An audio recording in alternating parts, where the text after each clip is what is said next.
Welcome back to movementprofessional.com. So this video is in response to several questions I've got regarding getting low back pain after doing kettlebell swings.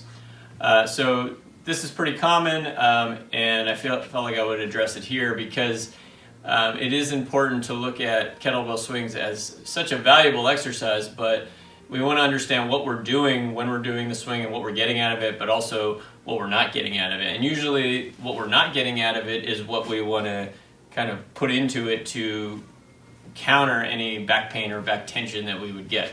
So when we do a kettlebell swing, we're getting a hinge movement which keeps the lower back into a quote-unquote neutral position, or we try to keep it straight. But the sacrum is really the area we want to look at. It's this area that's the base of the spine, and that's staying in what's called a nutated position, so we can think of it as like tailbone out.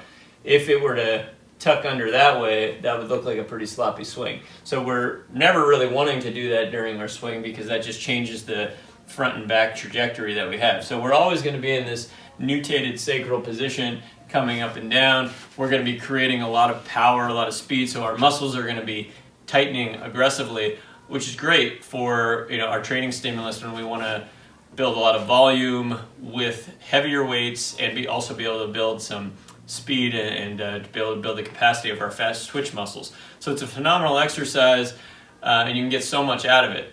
At the same time, what we're not getting is we're not getting the counter nutation of the sacrum, which would be sort of an opening of the lower lumbar spine. We're not getting that. We're also not getting any rotation through the trunk and torso.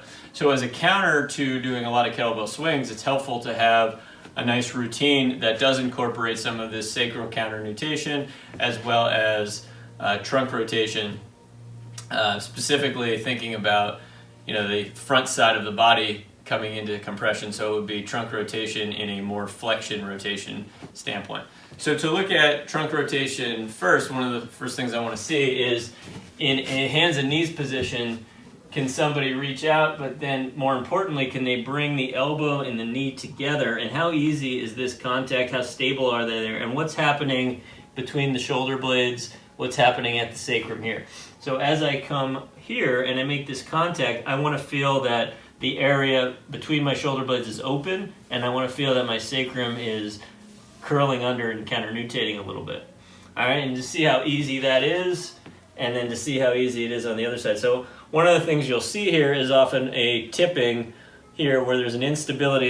You can't keep the upper back open or that dorsal rostral area open, and there will be a difficulty making contact here because the rib cage can't come down, the sacrum can't counter-nutate to bring everything together.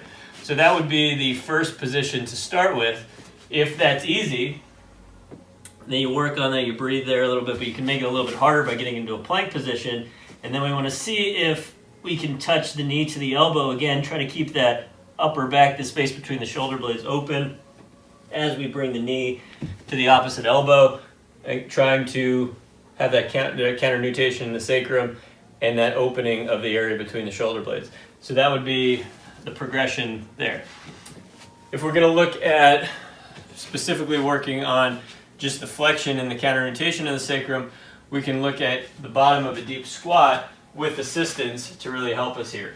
So if we keep the feet closer together and we hold on to a pole, now if we get down into this bottom position, what we're looking for is the feet stay on the ground, the heels pull back, but this area right here is able to sink under a little bit. It's nice to be able to have belly contact with the thighs, and I can feel the ribs kind of pull down a little bit through this position. And again, I want to be able to feel like I can breathe in between my shoulder blades, so that space stays open, the neck stays free. This becomes a nice counter to some of the stuff you're not getting when you're doing a bunch of kettlebell swings. All right, so you can hang out here for a minute or two, work yourself back up. And then the last thing that it can be similar to the bottom of the deep squat would be sitting on the feet here, seeing if your body can make this contact here. Can you make belly to thigh contact? And then can you touch elbows to knees with palms open? Be able to, again, breathe into the space between the shoulder blades as the sacrum curls under, holding the inhale there exhale, belly button pulls up, sacrum pulls down, and you might even think about the posterior pelvic floor, which would be the area that pulls the tailbone up, getting active through there. So spending a few breaths in that position.